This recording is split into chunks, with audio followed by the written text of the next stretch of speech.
Alô, meus queridos, graça e paz. Amados, uma breve reflexão aqui. Antes da minha conversão, muitas pessoas falavam de Jesus. Eu até pensava que cria em Jesus Cristo. E a gente fala que crê em Jesus, mas entra pelo ouvido e sai pelo outro. E na minha época de não convertido, que eu pensava que era convertido, eu não tinha intimidade nenhuma com o Senhor. Eu pensava que eu era filho de Deus, mas eu estava servindo ao príncipe desse mundo. E a palavra diz, né, que ou você é filho de Deus ou é filho do diabo. Mas quando a gente não é convertido realmente, a gente não serve ao Senhor. A gente serve ao príncipe desse mundo, que é Satanás. E a gente nunca coloca Deus acima de tudo. Ele não fica nem em segundo plano, a verdade é essa. Mas isso é normal para todos aqueles que não são filhos do Senhor. Hoje, a gente sendo convertido a Cristo, a gente vê assim, eu vejo vocês, meus amados, que todos nós que estamos nesse deserto, na luta pela família, e a gente pensa assim, poxa, seria tão bom se pudéssemos, não estou dizendo que todos vão pensar assim, né? Mas já passou isso na cabeça de alguém. Seria tão bom se eu gostasse de uma outra pessoa, uma pessoa diferente, uma pessoa legal também, e ao mesmo tempo desse uma banana para a pessoa que largou. Por que Deus não colocou na gente essa vontade? Porque não é a vontade de Deus. Hoje, depois de vários anos estudando a Bíblia, a gente vê que a vontade de Deus não é essa. Ah, Wellington, mas é aquelas pessoas que estão na igreja, teólogos, pastores que se divorciam e se casam com outro, eles dão testemunho dizendo que esse novo cônjuge foi um presente de Deus. E o que você me diz dessas pessoas? São todos filhos do diabo. Estão servindo ao príncipe desse mundo, mesmo tendo um diploma de teologia, mesmo sendo pastor. Vocês estão entendendo, meus amados? O mal do evangelho, do nosso meio, é que as pessoas, elas não falam a verdade com medo de ofender alguém. Mas vocês não estão ofendendo alguém falando a verdade bíblica. Ah, mas temos que pregar com mansidão. Sim, eu não estou falando para ninguém agredir ninguém. O que a palavra do Senhor diz sobre divórcio, sobre família? Aqueles que inventam um outro evangelho que não aquele que está nesse livro, eles vão falar que estão pregando a Bíblia, que cada caso é um caso. Então, meus amados, vocês têm que entender que essas pessoas, elas não são filhos de Deus. Pode vir a ser? Claro, ninguém sabe. O ladrão da cruz foi um exemplo. Mas nós temos que ser sinceros ao falar na Bíblia Sagrada. Eu, o Wellington, tenho certeza da minha salvação. Eu não posso ter certeza da salvação de ninguém. Porque tem muito joio no meio do trigo. Joio é parecido com o trigo. O trigo é o crente. O trigo é aquela pessoa que vai à igreja. O trigo é aquela pessoa que está, também possa não estar indo à igreja, mas tem uma vida que aos olhos das pessoas é um convertido a Cristo. E muitas das vezes não são. Vocês não sabem o que essas pessoas fazem, a não ser se elas demonstrarem as suas más obras. Nós vivemos num meio religioso que é altamente cancerígeno.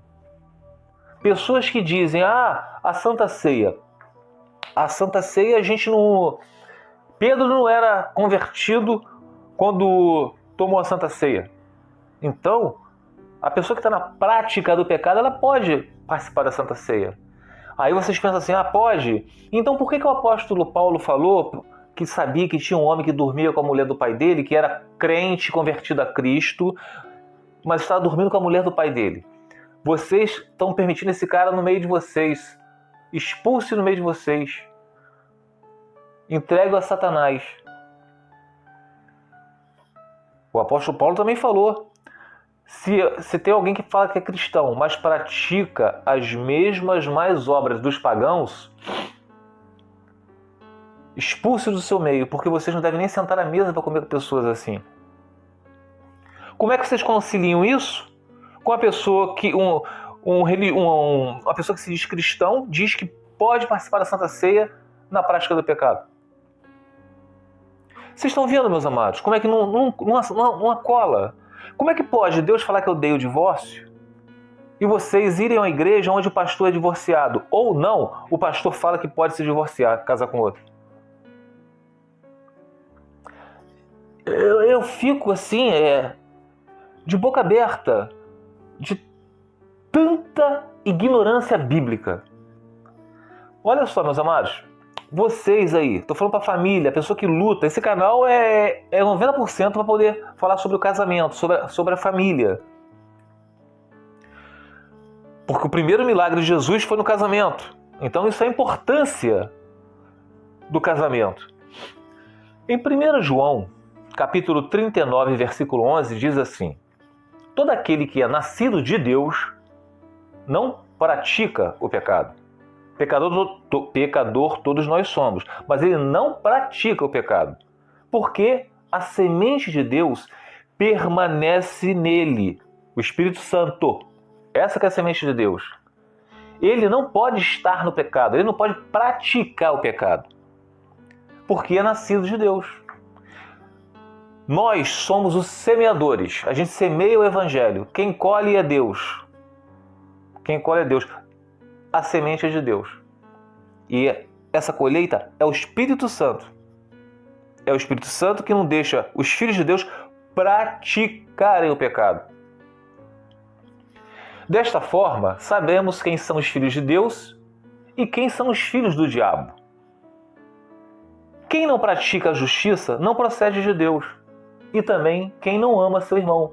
Então, olha só. Aqui está dizendo, desta forma, sabem quem são os filhos de Deus e quem são os filhos do diabo. Deus odeia o divórcio. Se você é divorciado, você é filho de quem? A gente tem que ser curto e grosso. Parar com essa mania de fazer hoje do Evangelho, dar uma volta a falar do grego, do aramaico, do hebraico, a exegese. Nas palavras isso é lindo. É lindo. Mas não surte efeito nenhum. Nenhum. Eu prego a sã doutrina. Eu não sou pastor. Mas também não sou nenhum idiota bíblico. Tá? Então, ou vocês são filhos de Deus ou filhos do diabo. Os filhos de Deus se divorciam? Não. E os filhos do diabo? Sim. Se Deus odeia o divórcio, como é que os filhos de Deus vão se divorciar? Ah, mas o meu marido me espancou. Cadeia. Ué, você falou que não pode divorciar. Eu falei para divorciar? Cadeia. Lugar de espancador, assassino é na cadeia. Mas eu posso me casar com outro? Você pode fazer o que você quiser, você tem o seu arbítrio. Tá? Mas se você casar com outro, vocês vão estar em adultério. Vocês não são cristãs? Vocês não amam a Deus? Clame por esse seu cônjuge que está preso. Ah, mas eu não consigo mais amá-lo porque ele me agrediu. Ore a Deus para que vocês permaneçam como vocês estão. Ore a Deus então. Ah, eu não consigo ficar só. Então ore a Deus para tirar esse rancor do coração de vocês. Para despertar em vocês ainda esse amor pelo teu cônjuge que te agrediu. Eu estou falando de agressão, meus amados, porque isso é o cume. Tá? Que tem gente que se divorcia por muito pouco.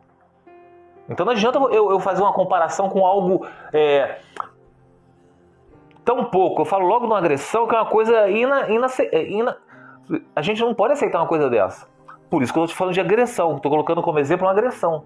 Que a gente sabe que tem muitas mulheres que são agredidas por aí. Mas eu não posso dizer para vocês que a agressão dá direito a vocês se casarem com outro. Vocês estão entendendo? E ele continua assim, ó. Repetindo. Desta forma sabemos quem são os filhos de Deus e quem são os filhos do diabo. Quem não pratica a justiça não procede de Deus. Você divorciou? Vocês estão praticando a justiça? Não. Vocês estão praticando a justiça dos homens. Que diz que pode se divorciar. A de Deus, não. Se vocês... Quem não procede de Deus... Quem não pratica a justiça não procede de Deus. Ah, divorciou? Vocês não procedem de Deus. Tá? E também quem não ama seu irmão. Esta é a mensagem que vocês ouviram desde o princípio. Do princípio, que nos amemos uns aos outros. O que é amar uns aos outros? No livro de 1 João, capítulo 4, versículo 20 ao 21, diz assim: se alguém afirmar, 2 pontos, eu amo a Deus, mas odiar seu irmão é mentiroso, pois quem não ama seu irmão a quem vê, não pode amar a Deus a quem não vê. Ele nos deu este mandamento: quem ama a Deus, ame também seu irmão. Então, amar o próximo. Entende, meus amados? Esse é o mandamento do Senhor. Amando o próximo, vocês estão amando a Deus. 2 Timóteo, aí você pode pensar assim. Vamos ler aqui 2 Timóteo, capítulo 2, versículo 23 ao 26. Mas o Hélito, o meu marido, minha esposa, o meu cônjuge falou que não me ama mais. Alguns já podem estar com outro ou não.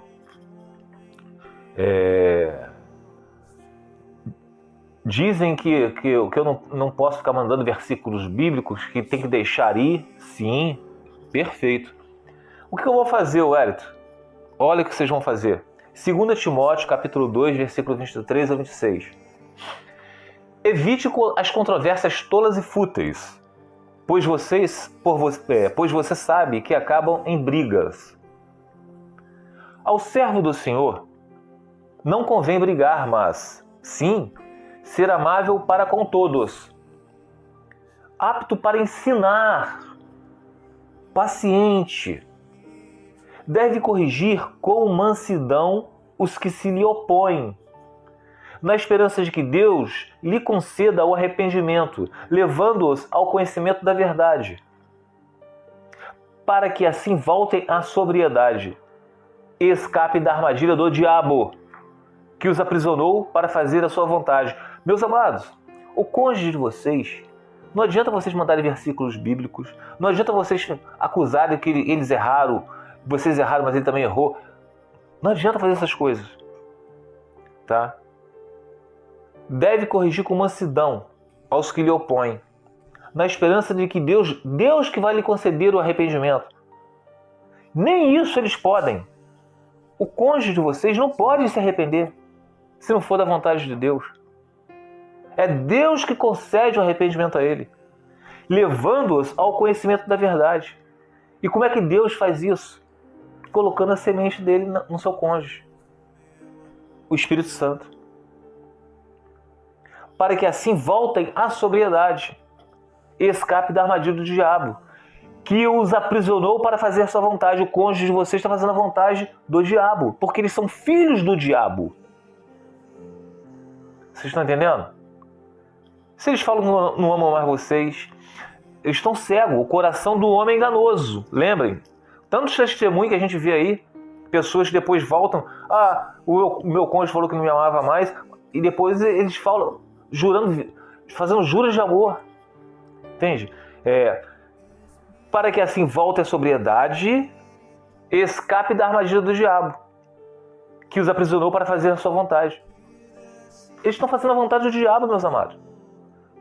Não vai adiantar vocês mandarem versículos bíblicos, que eles vão rir. Não vai adiantar vocês insistirem. E vocês fazem isso através de orações, clamando ao Senhor, como ele disse aqui. tá? Na esperança que Deus lhe conceda arrependimento. É Deus que vai conceder o arrependimento deles. Vai colocar o quê? O Espírito Santo nele, vai colocar a sua semente nele, para que ele volte à sobriedade, levando-nos ao conhecimento da verdade. Tá?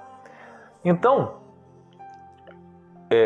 a gente vê aqui que não é difícil entender isso. Só que eu compreendo vocês. Vocês estão... no meu canal tem algumas irmãs que estão desesperadas.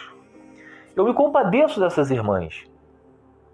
E é algo tão perigoso que as pessoas se sentem muito só. Nessa hora ninguém está para nos ajudar. E aqueles que gostam tanto da gente, quer o nosso bem, dão conselhos errôneos. Ah, você é bonita, você é bonito, você é novo, você é nova, você é inteligente. Arrume uma outra pessoa, vai naquela igreja ali. Vocês estão entendendo, meus amados? Não é porque elas querem o mal de vocês, muito pelo contrário, elas querem o bem de vocês. Mas nós sabemos que Deus nos leva ao deserto justamente para nos moldar. O Evangelho está cheio de exemplos aí, dizendo que o ouro, a prata é forjada no crisol, purificando a prata no crisol, o ouro no fogo, para acabar com as impurezas e deixar somente o ouro, aquilo que presta. Assim somos nós. Nós que ficamos no deserto do casamento, nós somos a parte que temos que ser purificado, assim como a prata no crisol e o ouro no fogo. É isso que vocês têm que entender, meus amados. Entende? Para terminar, eu vou falar agora um versículo do Antigo Testamento. Fica em 2 Samuel, capítulo 14, versículo 14. Eu amo esse versículo. Um dia, todos nós morreremos. Nossa vida é como a água que, depois de derramada na terra, não pode ser mais recolhida. Mas Deus não apaga a vida. Ao contrário, Ele cria meios de trazer de volta aqueles que foram banidos de sua presença. Meus amados, desde o pecado original, Adão e Eva, todos nascemos pecadores. Todos. Devido ao pecado original. Todos nós somos destituídos da graça de Deus. Todos. A palavra diz, não há quem busque a Deus. Porque todos nascemos filhos do diabo. Não tem como. Tá? Por isso é que Deus coloca a sua semente na gente para que nós venhamos a nos arrepender. É por isso. Isso que vocês têm que entender. Quando a pessoa não consegue se arrepender, vocês não têm que ficar com ódio do cônjuge de vocês. Porque eles ainda são filhos do diabo e eles não vão fazer a vontade do nosso pai, e sim do pai deles. Por isso que nós temos que interceder. Porque Deus colocou em nós o querer e o realizar de acordo com a vontade de Deus. Por isso que aqui diz. Mas Deus não apaga a vida, ao contrário. Ele cria meios de trazer de volta aqueles que foram banidos de sua presença. Desde o pecado original foram banidos da presença do Senhor. Mas aí Deus cria meios para trazer de volta os seus. Tá bom, meus amados? Confiem no Senhor, meus amados. Eu não estou falando que é fácil. Jesus falou que no mundo teríamos aflições, mas falou que nós tínhamos que ter bom ânimo. Estudem a Bíblia. Aprenda o que vem do Senhor. Não se preocupe com o tempo. Quando vocês buscarem o Senhor de todo o coração, vocês não vão mais estar ligando para o tempo. Vocês vão ter paz, mesmo diante das tribulações. Fiquem os irmãos na paz de Senhor Jesus.